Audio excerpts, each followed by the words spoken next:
Have you ever spent your youth taking care of others, only to have them say one day you are no longer needed? If one day your family, the people you love the most, push you aside after all the sacrifices you have made, will you silently accept it or stand up to fight for justice for yourself? I'm Clara Morrison, 36, and I'm the family guy, but when the company went public, they left me out like a redundant. The conference room was filled with flashy LED signs that flashed IP in celebration, as if we'd won the jackpot. I'd just survived a 3-hour meeting with our IPO advisors, my head pounding with numbers and projections. My heels clicked on the polished floor as I strode in, eager to finalize the details of our stock distribution. After all, I was the one who had taken Morrison Naturals from a rundown farmer's market stall to a brand on the brink of going public. I had earned my place at the head of the table, or so I thought. Dad was relaxing in his chair, his smile warm and small-town charm. Mom was fiddling with her wine glass, staring at it as if it held the secrets of the universe. My 2 younger brothers, Marcus and Thomas, were sitting across from Mom, grinning like they'd just won a bet. The atmosphere was wrong, too staged, too smug. My stomach churned, but I brushed it off. It was probably just nerves, right? "Clara, sit down," Dad said, his voice hoarse as if he were about to sell me a used car. "We've got the stakes sorted out." I flopped down in my chair, trying to smile. "Great. So what happened? How are we going to split it?" Dad coughed, glancing quickly at Mom, who still wouldn't look up. "Here's the thing, Clara. We're giving Marcus and Thomas the stock. They're the ones who've got the company going. You're settled, honey. You have your career, your house. You don't need any of this." The words hit me like a freight train. I held my breath, and for a split second I thought I'd misheard. If one day, after decades of sacrifice and contribution to your family, you were pushed aside with the reason, because your child is stable, will you accept it or speak up?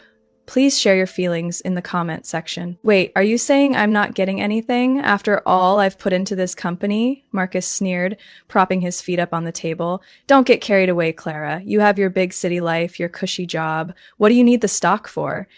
I turned to my mother, my chest tightening. "Mom, are you serious? You're going to sign this? You know what I've done for this company?"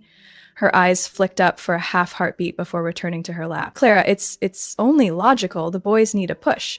"I'm fine." Fine, the word was like a knife to the gut. I wasn't fine. I was staggering, my world tilting as the room closed in. The champagne glass in my hand felt like a cruel joke. I slammed it down, the clink echoing in the silence. My family stared, waiting for me to nod and play along like I always did. But something inside me snapped. "Let me be clear," I said, my voice low and shaking with barely contained rage. "I'm the one who made your half-baked dream come true. I left a 6-figure job in New York to come back to this dead-end town and save you. I'm the brains, the backbone, the one who keeps this whole thing going, and you sit there telling me I don't get any points because I'm fine?" Thomas rolled his eyes, throwing the cocktail napkin like it was a game. "Calm down, Clara. You did your stupid math, whatever. But we're the ones keeping the lights on now. You don't even care about the farm anymore." I laughed, sharp and shrill, startling Marcus. "Keeping the lights on? Thomas, you can't keep a goldfish alive without my guidance. And Marcus, when was the last time you were sober enough to read a contract?" "Clara, enough," Dad shouted, slamming his fist on the table. "This is a family decision. We appreciate your help, but it's done. The boys will get their share. The decision is final. Gratitude." What a load of shit. They weren't grateful to me. They used me. They drained me. And now they were throwing me aside like a burned-out light bulb. I stood there, the creaking of chairs loud enough to make everyone turn to look. Their eyes were on me, expectant, as if they thought I would cave and beg. Not this time. "You know what?" I said, slinging my bag over my shoulder. "You're right. I'm fine. I don't need the leftovers on your desk. But don't come crawling back when you realize you've screwed up." I walked away, their voices chasing me. A faint "Clara, come on," Marcus's dad whispering something sarcastic. The hallway was a fog of balloons and lifeless employees clapping for a milestone they didn't understand. I didn't stop until I was in my car, my hands shaking as I gripped the wheel, betrayal seeping into my bones. Let me back up, because you need to know what I gave up for these people. A decade ago, I was working hard in New York, climbing the ladder at a tech company with a corner office in sight, for a chance to save them. I wasn't just a financial whiz, I was a leader. I built spreadsheets, mapped out supply chains, signed our first big contracts. When we were $120,000 0 cents in debt, I drained my savings to stay afloat. For 2 years, I worked 80 hours a week without pay, sprawled out on the office couch because rent wasn't an option. I didn't whine, I believed in us, a family empire, built together, proof that we could be more than small town nobodies. It paid off. We'd gone from a shaky market stall to a brand on the shelves of Whole Foods. We were days away from an IPO that could have raised millions. I hadn't just contributed, I'd made it happen. Every late night email, every investor presentation, every pivot when things went wrong. So when Dad said I was almost done, like I'd volunteered on some holy whim, it wasn't just a slap in the face, it was a rewriting of reality. They didn't just cut me off, they erased me. Marcus and Thomas, who spent more time partying than working, were the future. It was clear that I was yesterday's news, expendable. Sitting in my car, the anger was cold and raw. I wouldn't growl, I wouldn't cry where they could see. If they think they can run this show without me, let's see how far they'll get. I rushed home, fired up my laptop, and logged into every system I'd built, accounting, operations, the entire backbone of Morrison Naturals. They might have cut me out of the IPO party, but legally I was still the registered financial officer across every platform. They hadn't revoked a damn thing, not yet. So I logged the accounts, revoked access, and emailed our IPO advisor. I am no longer the financial representative of Morrison Naturals, effective immediately. I copied it to my family for safety. There was no ambiguity there. Then I poured myself a whiskey, sat back, and waited for the fallout. 3 days later, the cracks began to appear. The audit was stopped. No one else could navigate the numbers like I could. The lawyers were dead in the water without my signature. The bank asked for a cash flow analysis, and surprise, no one had the faintest clue where to start. Not Marcus with his useless marketing degree. Not Thomas, who thought ROI was a typo. My phone blew up. Dad, Clara, this is reckless. Mom, how could you hurt us like this? Marcus, you're ruining us with anger, you psycho. I let them go to voicemail, let them sweat, let them know what happens when you stab your star player in the back. Oh, I didn't sleep that night, not a wink. My apartment felt too small, the walls pressing in as my mind replayed that conference room showdown on a loop. Dad's patronizing, "You're set, sweetheart." Mom's spineless silence. Marcus's smug feet on the table, Thomas's napkin tossing nonchalance. Every word, every glance was a fresh cut. By 3 a.m. I was pacing, coffee gone cold, my bare feet wearing a path in the rug. I wasn't just hurt, I was livid, and not the yelling, throwing plates, kind of livid. This was colder, sharper, the kind that makes you dangerous. I stopped in front of my desk, staring at the framed photo from 5 years ago. Me, Mom, Dad, Marcus, and Thomas at the first Morrison Naturals warehouse opening. We were grinning, arms around each other, covered in dirt from planting the ceremonial herb garden out front. I'd been so proud that day, thinking we were building something eternal. Now that photo felt like a lie. A prop for their con. I flipped it face down and grabbed my laptop. If they wanted to rewrite my role, fine. But I wasn't going to let them forget who wrote the damn script. The next morning, I called in sick to the office, not because I was crumbling, though, yeah, my eyes were puffy from lack of sleep, but because I needed space to think, to dissect. I drove to a diner an hour out of town, some greasy spoon with peeling vinyl booths and coffee that tasted like regret. It was the kind of place nobody from my world would show up, and I wanted to be invisible for a while. I slid into a corner booth, ordered a black coffee and pancakes I didn't touch, and pulled out a notebook. Time to take inventory, not of their betrayal, but of me. What had I really given them, and what had they been taking all along? Let's start with the obvious. I didn't just help Morrison Naturals. I was its spine. Back in 2015, when I left New York, the company wasn't even a company. It was a failing farm stand with a half-baked dream of selling organic jams. Dad was drowning in debt. Mom was panicking over bills. And my brothers? Marcus was 22, more interested in craft beer than crop yields. Thomas was barely out of high school, spending his days gaming and dodging chores.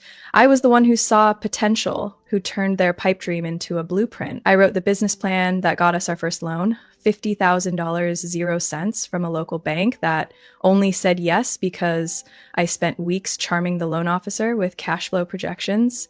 I designed the online store, taught myself SEO to get us traction, and cold called distributors until my voice gave out. When we nearly went under in 2017 with $120,000, 0 cents in overdue invoices, I didn't hesitate. I wired every cent of my savings, my safety net, my someday maybe a house money to cover it. I didn't ask for a thank you. I didn't need one. I thought we were a team, but sitting in that diner, pen scratching against paper. I started seeing the cracks I'd ignored. The way Dad always praised Marcus for big picture thinking when all he did was post Instagram reels. How Mom gushed over Thomas's passion for the brand, even though he forgot half his shifts. The times I'd catch them whispering in the office, stopping when I walked in. I'd brushed it off. Family quirks, right? Now it hit me. They'd been sidelining me for years, doling out just enough praise to keep me hooked while they planned their coup. I flipped to a new page and wrote one word: why? Why cut me out now when the IPO was so close? The answer wasn't hard to find. Money, control, ego. Marcus and Thomas wanted the glory without the grind, and my parents were happy to hand it to them. I was the workhorse, not the show pony. They didn't need me in the spotlight. They needed me in the shadows, crunching numbers, fixing messes. But an IPO meant scrutiny, transparency, and they couldn't risk me asking questions about their sloppy books or half-assed plans. Better to shove me out before I noticed what they were hiding. By noon, my notebook was a battlefield of ink lists, timelines, memories I hadn't let myself touch in years. Like the time Marcus forgot to tell me about a major client meeting, then took credit for the deal I'd spent months setting up. Or when Thomas pitched a rebrand I'd designed, acting like it was his stroke of genius. Mom and Dad clapped like proud parents, never once glancing my way. I'd swallowed it, told myself it didn't matter, that we were all on the same team. What a sucker.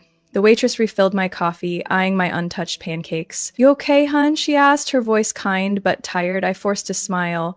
"Just rewriting history," she laughed, not getting it, and left me to my scribbles. I leaned back, staring at the ceiling's water stains, and let the truth settle. My family didn't just betray me in that conference room. They'd been chipping away at me for years, banking on my loyalty to keep me blind. And I'd let them. That was the real gut punch, not their scheming, but my own naivety. I'd built their castle, handed them the keys, and trusted them not to lock me out. I left the diner and drove to a park, needing air to clear the fog in my head. I sat on a bench by a duck pond, watching the water ripple under a gray sky. My phone buzzed. Texts from Mom, all caps. "Clara, please call me. We need to talk." Marcus, "You're acting like a child. Grow up." Dad, "This isn't how family handles things." I swiped them away.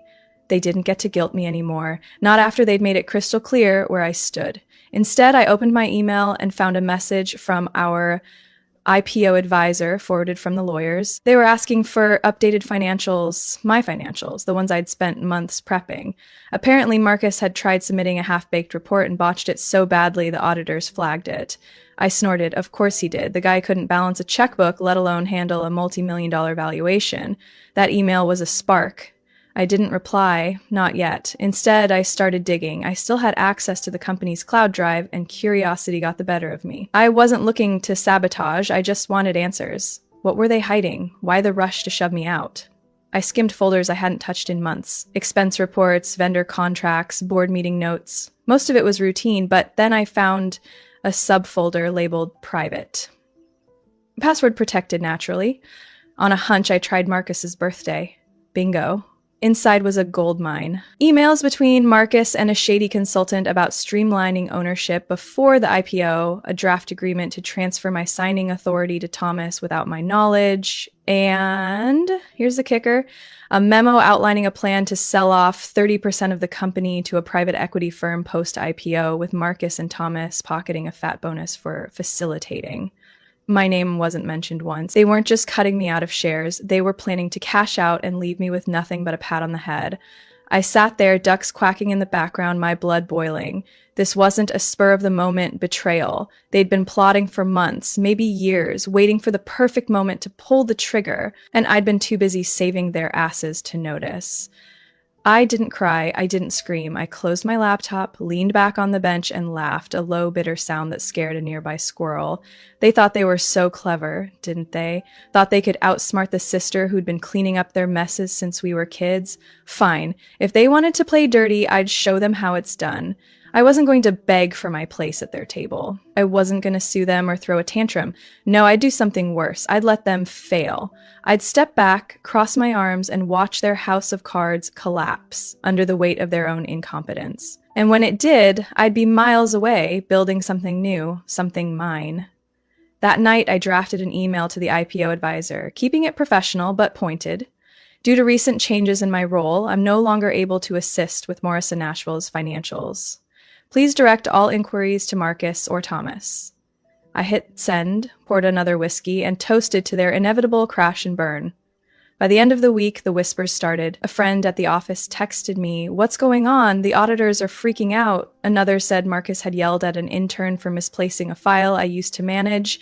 I didn't respond. Let them drown in their own chaos. I'd spent a decade keeping their ship afloat. Now, I was the iceberg, and I wasn't sorry. A week after I locked my accounts and ghosted their frantic texts, my phone rang at 7 a.m. sharp. Mom. I let it go to voicemail because mornings are for coffee, not crocodile tears. Her message was a masterpiece of manipulation. "Clara, honey, I know you're upset, but this isn't you.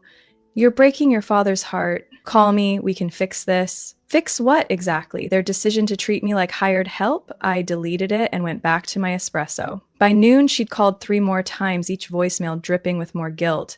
I finally picked up, mostly to shut her up. Big mistake. The second I said hello, she launched into a tirade. "Clara, how could you do this to us? Walking away like some selfish brat? All you care about is money. We're your family. Doesn't that mean anything?" I gripped my mug so hard I thought it cracked. Selfish? Me? The woman who'd burned her 20s keeping their dream alive? I laughed, cold and clipped, cutting her off. "Selfish, Mom?" That's rich. "Tell me, when's the last time you thanked me for saving your farm, or for working nights so Marcus could sleep off his benders?" "I'm not the one chasing dollar signs. You are." She gasped, like I'd slapped her through the phone. "That's not fair. We've always appreciated you, but the boys, they need this more. You're strong, Clara. You don't need handouts." Handouts. My blood roared in my ears. 10 years of unpaid overtime, drained savings, and missed chances weren't handouts. They were sacrifices. Sacrifices they'd pocketed without a shred of gratitude. I didn't yell, though. Yelling's for people who've lost control, and I was ice cold clear. "You know what, Mom? Keep your handouts. I'm done bankrolling your golden boys." I hung up, my hands shaking, but my head steady. That word, handouts, kept echoing, each syllable a nail in the coffin of my loyalty.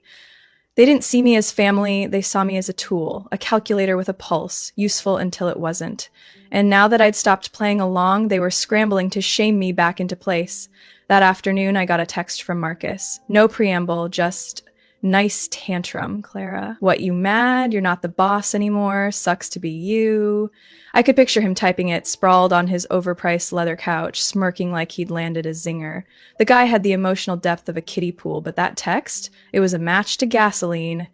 I didn't reply. Instead, I opened my laptop and checked the company's shared calendar. Yep, I still had access. A board meeting was scheduled for tomorrow where Marcus was set to present financial updates. Oh, this I had to see. I wasn't going to crash it. That'd be too dramatic. But I knew he'd tank without my numbers to pair it. Let him sweat. Sure enough, the next day, a colleague I still trusted pinged me. "Marcus bombed, tried to wing the audit prep and got laughed out of the room. Auditors are pissed." I grinned, sipping my coffee. Poor Marcus, thinking he could fake what I'd mastered. He'd always loved the spotlight, strutting around like the face of Morrison Naturals. But strip away my spreadsheets, my late-night fixes, and he was just a loud mouth with a logo. Thomas wasn't much better. He called that evening, voice dripping with sarcasm. "So, Clara, what's your deal? You ditch us because you're what, disappointed? You loved calling the shots, didn't you? Too bad it's not your show." I leaned against my kitchen counter, twirling a wine glass. "Disappointed, Thomas?" "Nah, I'm just done wiping your ass. You want to play CEO? Go for it. Let me know how it feels when the bank calls." He sputtered, caught off guard. "You're screwing us over. You can't just bail." "Watch me," I said, and hung up. His words clung to me, though, not the insult, but the assumption. They genuinely believed I'd stuck around for power, not love. That I'd spent a decade grinding because I wanted to call the shots, not because I believed in us. It was like they'd never known me at all. Or worse, they had, and they'd used it against me. That night, I sat on my couch, staring at the city skyline through my window. Seattle's lights glittered, indifferent to my unraveling. I wasn't sad anymore, not exactly. I was hollow, like someone had carved out the part of me that trusted. My family hadn't just betrayed me, they'd rewritten me as the villain in their story. The greedy sister, the power-hungry cog, the one who'd bailed when she didn't get her way. It was so far from the truth, it was almost funny. Almost. I opened my laptop again, not to snoop this time, but to sever ties. I'd already locked my admin accounts, but there were loose ends. Consulting agreements, vendor contacts, audit trails.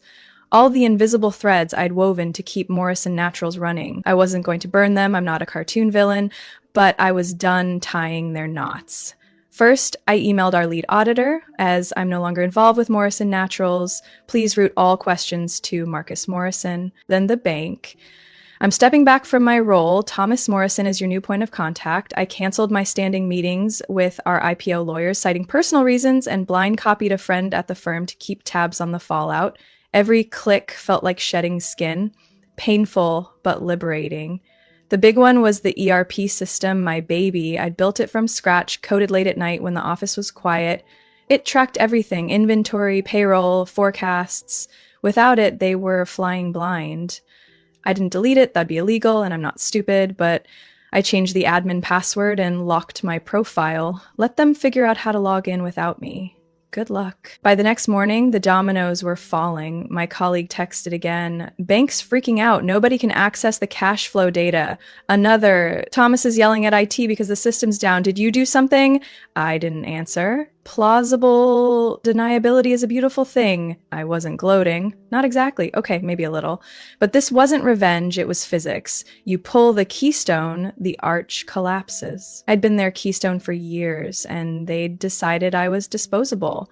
Now they were learning what happens when you toss out the piece holding everything together. Mom called again, her voice shrill through the speaker. Clara, the IPO's at risk. Do you understand what you're doing? You're ruining us. I let her ramble, swirling my coffee.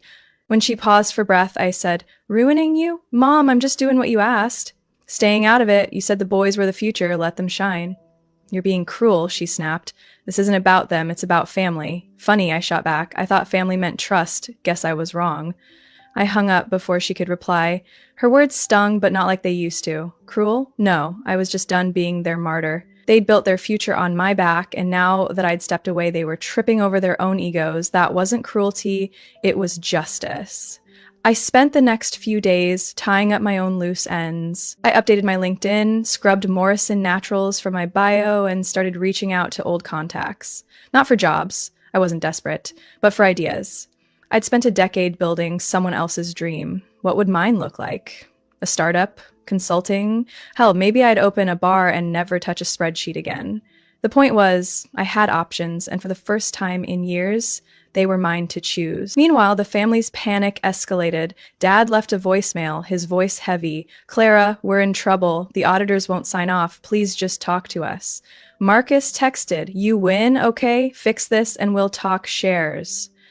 Thomas, predictably, went low. Hope you're happy, destroying Dad's legacy. I didn't bite. They weren't sorry. They were scared. There's a difference. I wasn't heartless. Part of me, the part that still remembered Dad teaching me to ride a bike or Mom baking my birthday cakes, but that part was buried under years of being taken for granted. They didn't get to yank my chain anymore. I'd given them everything and they'd thrown it back in my face. Now they could deal with the consequences. By the end of the week, I packed a bag and booked a cabin near Mount Rainier. I needed silence, space, a place to think without my phone buzzing like a hornet's nest. As I drove out of the city, the skyline fading in my rear view, I felt something new. Not anger, not pain, but possibility. They'd tried to break me, to shame me into compliance. Instead, they'd set me free. I wasn't their tool anymore. I was Clara Morrison, and I was just getting started. I was the brains behind the family's success, but when they blamed me for their mess, I let them down. I cut ties, locked them out of the system I'd built, and left them to fend for themselves with their precious POPO. Now the chickens had come home to roost, and oh, they were squawking. This was when their empire began to shake. And I watched from the sidelines with a smile and no regrets. A week after I left the wheel, Morrison Naturals hit a rough patch. A friend still in the trenches, let's call her Jen, handed me a cup of tea. The auditors had slammed on the brakes. Without the financials, the books would be a mess of unfinished entries that Marcus had tried to legitimize. The IPO, once a shiny carrot dangling days away, was now indefinitely postponed. Turns out you can't go public when your numbers look like a toddler's math problem. Who knows? Jen texts me during lunch. Clara, chaos. The bank is threatening to pull the plug. Marcus is screaming at everyone. I snort into my sandwich. Poor Marcus. He's learned the hard way that charm doesn't balance the books.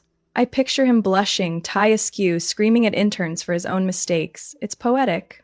My phone becomes a war zone. My mother's texts come first, each one a stab at my conscience. Clara, how could you let this happen? We're falling apart. My father is sterner, like a wounded father. You're destroying what we built. Fix it. Marcus turned to sarcasm. Now mom's happy, destroying us? How polite. Thomas, true to his nature, played the victim. I didn't think you'd stoop that low, sis. I let them pile up, unread. Their words were just noise, desperate, predictable noise. By the third day, they turned into phone calls. I skimmed through them all, sipping wine on the balcony while voicemails piled up like unpaid bills. My mother sobbed. Clara, please, we're begging. Talk to us. My father tried to sound authoritative. This is more than your dignity. Just say it. Marcus didn't bother to hide his rage. You're a revenge bitch, you know that? Charming as ever, I didn't flinch. They weren't remorseful. They'd been cornered. Big difference. They thought they could bully me into cleaning up their messes, as if I were still the docile older sister who would jump up when they got angry. Not so. Clara was gone, buried under their betrayal. I finally broke the silence when Jen called, not out of guilt, but as a warning. Clara, first warning, Marcus told the board you've been mishandling funds. They're spinning it like you're the problem. I laughed so hard I almost choked. Me, mishandling funds? I'd been the one to expose their sloppy accounting for years. Marcus's creative expense reports, Thomas's forgotten invoices. If anyone was keeping the books, it wasn't me. Thanks for the warning, I told Jen. Let them dig deeper. I leaned back, staring at the city lights. They weren't just flailing, they were rewriting history, painting me as the bad guy to save face. Cute, but stupid. The truth was in the data, and I'd left a paper trail cleaner than a surgeon's scalpel. If they wanted to play dirty, they knew I was better. The next day, Mom tried one last time, her voice cracking over the phone. Clara, you're breaking us. Is this what you want, to see us fail? I swirled my coffee, not moving. I didn't break anything, Mom. You did, when you decided I wasn't worth as much as your precious sons. I didn't destroy you, I just didn't save you anymore. Big difference. She fell silent, then hung up. No apology, no reflection, just silence. I had left Seattle for a cabin near Mount Rainier, a tiny hideaway in the woods with creaky floors and a view that would make you forget your own name. No more phone calls, no more city noise, just me, the pine trees, and a new beginning. I had taken a job at a struggling clean food startup, not as a subordinate, but as a partner with equity, real equity, not the kind my family had hung on to and snatched away. For the first time, I was building something that couldn't be stolen. One night, with a glass of whiskey in hand and the stars overhead, I opened my laptop and started typing. Not a complaint, though, God, they deserved one, but a story. My story. Every late-night hustle, every painful betrayal, every step toward cutting them off. I didn't name names, I didn't have to. The truth was loud enough. I hit publish on my blog, hoping to get a few pitying likes from old friends. Instead, it exploded. By morning, my inbox was abuzz. Strangers sharing their own stories of being taken advantage of, coworkers bemused by what I'd brought. The post popped up on Reddit, then Twitter, garnering shares like a viral cat video. A podcast called, then a local news site begging for an interview. I agreed to a few interviews, not to gloat, but to own my voice. When a food fair invited me to speak, I stood on that stage with no notes and told a room full of suits how to spot a leech before they drained your blood. The applause was a pulse, proof that I was no longer invisible.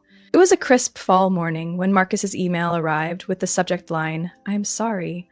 I got a single line, we screwed up, Clara, but it's probably too late to fix it. There was no groveling, no promises, just defeat.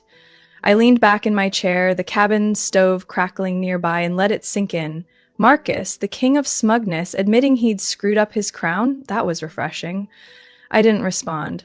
What was there to say? Congratulations on finally seeing the obvious? Their empire was in ruins now.